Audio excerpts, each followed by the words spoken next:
धाकड़ खबर, बेखौफजुमा बेबाक अंदाज। धाकड़ खबर के न्यूज रूम से मैं आपके साथ हूं अकरम रईस खान। ऐसा पहली बार नहीं हुआ है कि भारतीय जनता पार्टी ने जिस चीज को मुद्दा बनाया उसकी दुर्गत हुई है। जैसे आप देखिए, भारत माता का अपमान आप पिछले 70-72 साल में देखेंगे जितना इनके दौर में हुआ कभी नहीं हुआ। तिरंगे का जितना अपमान, जितने मुकदमे इस दौर में दर्ज हुए उतने कभी नहीं हुए। देश विरोधी नारे जितने इनके दौर में लगे उतने शायद कभी नहीं लगे। ये इनके द्वारा क्रिएट की गई चीज़ है। जैसे नारी का सम्मान, जितना नारियों पर अत्याचार जुल्म यहाँ हुआ है उतना शायद आपको पिछले 70-72 साल के इतिहास में ना मिल पाए। जिस चीज़ की इन्होंने बात की उसी चीज़ की दुर्गत हुई।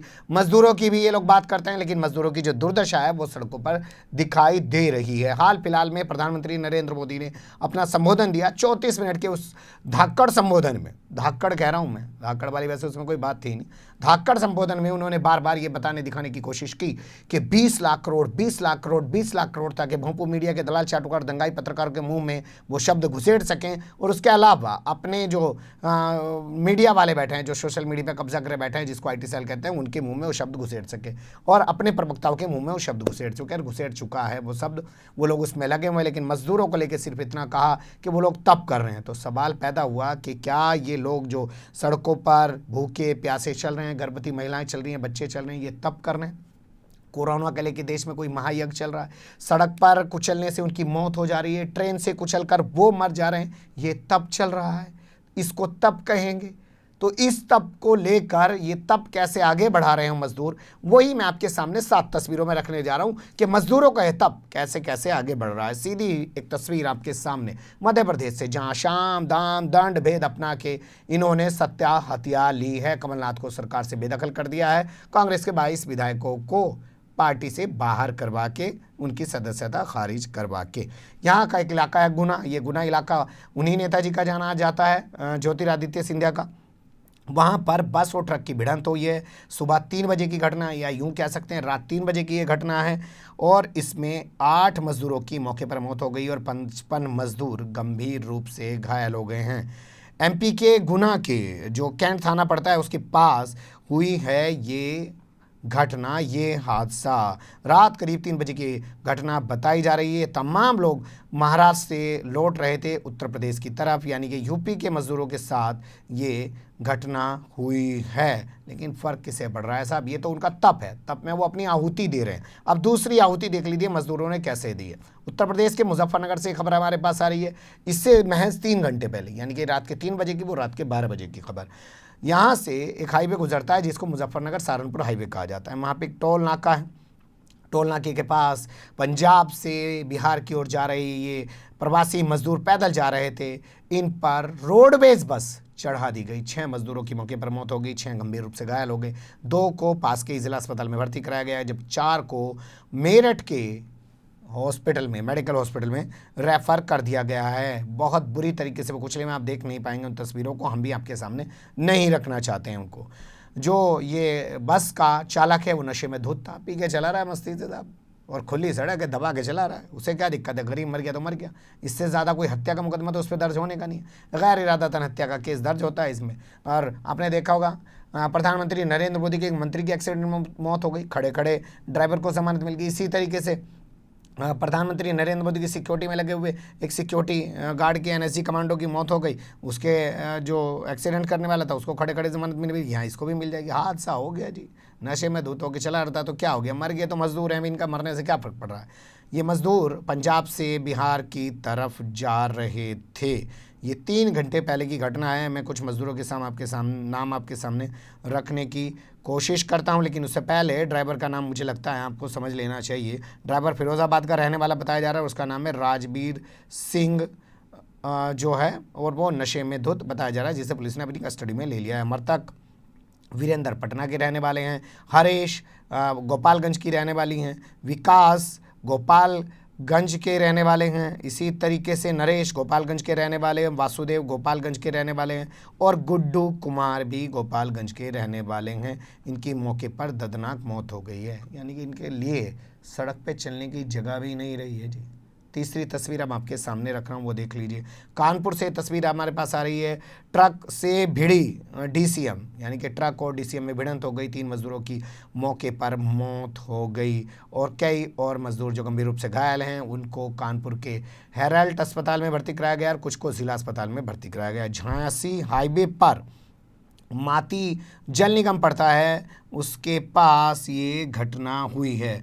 बताया जा रहा है उसके कार्यालय के पास, जल निगम कार्यालय के पास एक खराब ट्रक खड़ा हुआ था। उसी दौरान सुबह 6 बजे की घटना बताई 6 बजे की घटना बताई जा रही है कि डीसीएम जो है पीछे से आकर, हो सकता है ड्राइवर को झपकी आ गई हो, वो डीसीएम जाके ट्रक में घुस गया और 3 मजदूरों की मौके पर मौत हो गई, जिसमें से एक महिला है, एक बच्ची है और एक ट्रक का ड्राइवर, और बाकी जो लोग घायल हुए हैं उनको हॉस्पिटल में भर्ती कराया गया है।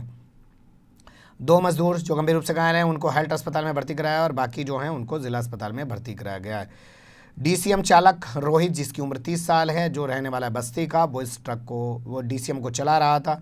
इसी तरीके से हीरामन नाम की एक महिला है, 50 साल की उम्र में उनके पति का नाम अकबर अली है और एक बेटी है सौम्या, 4 साल की, उसके पिता का नाम शफीक है।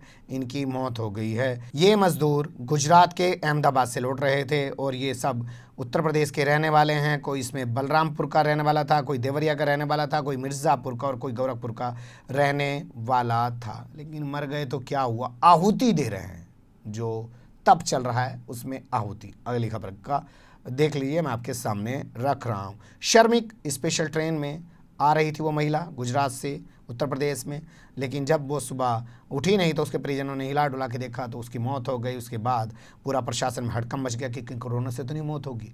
उसके परिवार के लोगों को क्वारंटाइन कर दिया गया, उसकी जो है जांच के लिए भेज दिया गया है, पोस्टमार्टम भी उसकी कराई जा रही है।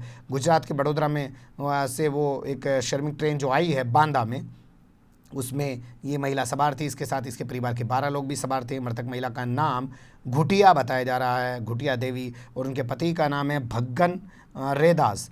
ये गोरखपुर के एक गुटवा गांव के रहने वाले हैं और अपने ये बेटे के साथ गई हुई थी अपने दामाद के पास में। दामाद वहीं फर्नीचर का काम करता है बड़ोदरा में, ताकि इनका बेटा भी काम कर सके, लेकिन लॉकडाउन में फंस गई। अब जब ये ट्रेन चली तो उसमें ये घर वापस लौट रही थी, तभी इनके साथ ये हादसा हुआ।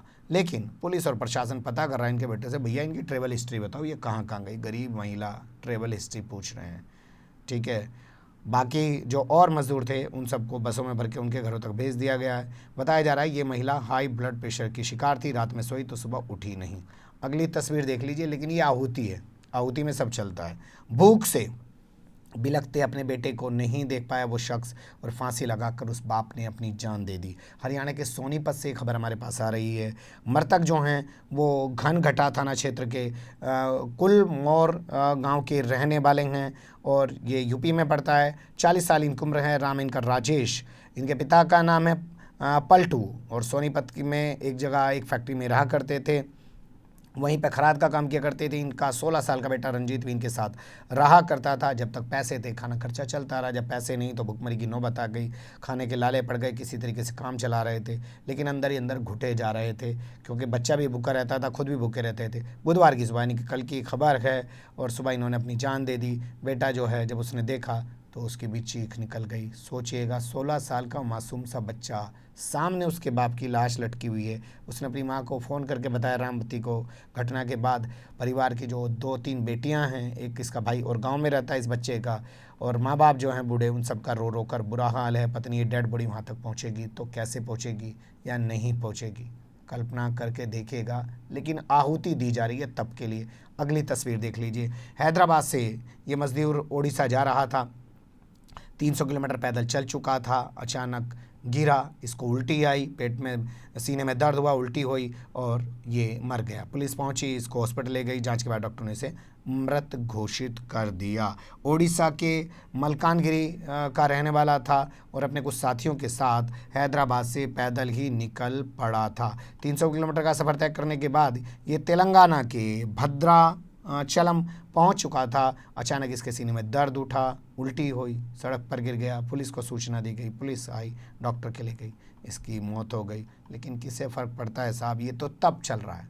तब करने की जिम्मेदारी मजदूरों की तो रह गई ना। बड़े बड़े इंडस्ट्रियलिस्ट को तो कुछ हो नहीं रहा है, बड़े बड़े नेताओं को तो कुछ हो नहीं रहा है। अपनी पार्टी के लोगों से ही कुछ तब करवा लेते, ठीक है साहब, आपके पास तो सबसे बड़ी पार्टी होने का गौरव है पूरी दुनिया में, उन्हीं से कुछ तब करा लेते हैं, आप खुद तब कर लेते थोड़ा सड़क पे उतर के।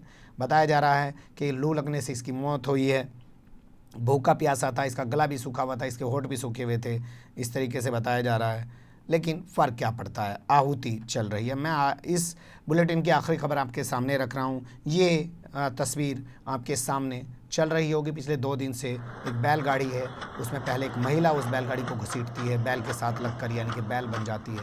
फिर एक लड़का घसीटता है, फिर दूसरा एक शख्स घसीटता है, यानी कि परिवार के लोग बारी बारी से इस बैलगाड़ी को घसीट रहे हैं। ये लोग महाराष्ट्र से बैलगाड़ी के ज़रिए राजस्थान जा रहे हैं अपने। बताया जा रहा है इनके बैल की रास्ते में मौत हो गई है। अब बैल की मौत हो जाने के बाद बैलगाड़ी तो घसीटनी है ना भाई, तो ये खुद ही बैल बन गए हैं, बारी बारी से घसीट रहे हैं। ये महिला भी घसीट रही है नारी के सम्मान में भाजपा मैदान में। मध्य प्रदेश से गुजरते हुए जब ये इंदौर में पहुँचे तो वहाँ पे इनकी किसी ने वीडियो बना ली और ये वीडियो सोशल मीडिया पे वायरल हो रही है। दुर्दशा है ये। लेकिन साहब ये तो इनकी आहुति दी जा रही है तप में। तब चल रहा है ना सब, महायज्ञ चल रहा है। कोरोना को मिटाने के लिए मजदूरी तो अपनी जान देंगे। बने रहेगा धक्कड़ खबर के साथ। फिलहाल कमेंट्स के रूप में आप लोग अपनी राय दे सकते हैं, खबर को लाइक कर सकते हैं, चैनल को सब्सक्राइब कर सकते हैं और ज़्यादा से ज़्यादा हमारी खबरों को शेयर कर सकते हैं। फिर ऐसे ही किसी सुलगते हुए या उलझते मुद्दे लेकर मैं आपके सामने हूँगा हाजिर। फिलहाल अभी मुझे दें इजाज़त।